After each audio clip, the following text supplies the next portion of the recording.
Don't ever let somebody tell you you can't do something. Not even me. ازيكم يا شباب، عاملين ايه؟ اتمنى تكونوا بخير. وحشتوني جدا واهلا بكم في فيديو جديد. باذن الله النهارده هنبقى بنتعلم انجليش عن طريق افلام.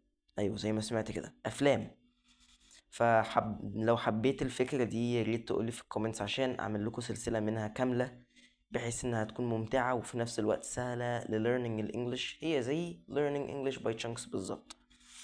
من غير ما اطول عليكم يلا بينا على طول. Don't ever let somebody tell you you can't do something. Not even me. أول فيلم معانا هو Pursuit of Happiness. أول مقولة معانا وهي Don't ever let somebody tell you that you can't do something, even me. لك يا جدع والله من زمان اقول يا رب ده انجليزي دي يا مرسي. معناها ما تخليش حد يقولك إنك ما تقدرش تعمل شيء، حتى أنا يعني. فهنا الأب بيقول لابنه يعني إن هو أنت ما تسمحش لحد يقولك إنك ما تقدرش تعمل شيء، حتى لو أنا كأب صمم على إنك تنجح وملكش دعوة أنت بس. It's you gotta put your past behind you. Look, kid, bad things happen, and you can't do anything about it, right? Right. Wrong! When the world turns its back on you, you turn your back on the world. تاني فيلم معانا هو لاين كينج. فبيقول لك ايه في المقولة، بس احنا طبعا هناخدها بالانجلش. When the world turns its back on you, you turn your back on the world. والمقولة دي مشهورة جدا بسبب ان ساعتها تيمون كان بيقول لسيمبا يعني لو الدنيا اديتك ظهرها ادي ظهرك للدنيا، وزي ما كان هاكونا ماتا. اسكت اسف. اسكت. نكمل. فيعني بيقول لك لما الدنيا تدي لك ظهرها ادي ظهرك للدنيا. وهي مقولة يعني بتوحي يعني باللامبالاة. يعني لو مثلا في ناس انت كنت مصاحبهم مثلا في حياتك وتخلوا عنك او تجاهلوك مثلا، فانت مش لازم تتمسك بيهم. هم ادوك ظهرهم، انت اديلهم ظهرك. سهلة جدا. My mom always said life was like a box of chocolates. You never know what you're gonna get.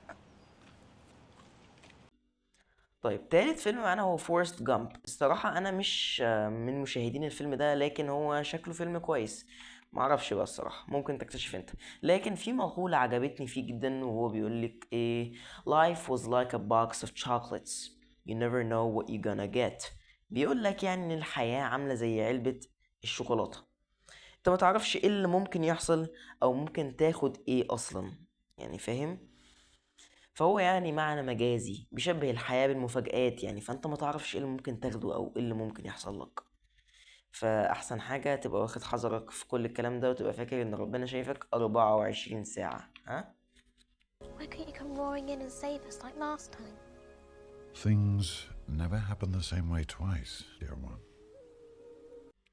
رابع مشهد معانا او مقولة معانا وهي من فيلم Chronicles of Narnia. الفيلم ده جميل جدا، اكشن لطيف كده وبسيط وفي نفس الوقت فيلم عائلي حلو. وهو المقولة بتاعته عجبتني جدا. بتقول ايه: things never happen the same way twice. يعني الحاجات مش بتحصل بنفس الطريقة مرتين. معناها يعني ان كل موقف او تجربة مختلفة وفريدة من نوعها، فما تكونش دايما حاطط في دماغك ان هي ممكن تحصل مرتين. لا، عيش التجربة وحس انها ايه، كأنها مرة واحدة في العمر. And what might that be, Christopher Robin? You're braver than you believe, and stronger than you seem, and smarter than you think. طيب واخر فيلم معانا هو كرتون. اي نعم احنا مش من كلنا، يعني مش كلنا كنا بنتابع الكرتون ده، لكن هو كرتون ويني ذا بو. بتقول لك ايه بقى المقولة: You are braver than you believe, stronger than you seem, and smarter than you think. بيقول لك انت اشجع مما انت تعتقد، واقوى مما تبدو، واذكى مما تظن. طبعا انا قلبت لغة عربية فجأة كده، بس ايه عشان المعاني بالعامي مش هتبقى برضو ايه متوافقة قوي زي اللغة العربية. فهو يعني ده مقولة كده بتحفز الشخص اللي قدامك وبتفكره ان هو عنده قدرات هائلة وحاجات اكبر مما هو يتصور. انصحك انك تقول المقولة دي لما تحب انك تحفز شخص او تديله طاقة ايجابية من جديد. وطبعا ما ننساش ان الطاقة الإيجابية برضه بنكسبها من الصلاة ومن الصلاة على النبي. ولو انت قاعد كده بتتفرج عليا ووصلت للحتة دي، انت شخص مميز جدا وجوه قلبي دلوقتي. صلي على النبي كده وانت قاعد. واتمنى تكونوا استفدتوا من الفيديو ده. لو عجبكم يا ريت تقولوا لي في الكومنتس هل عايزين واحد تاني. ومع السلامة.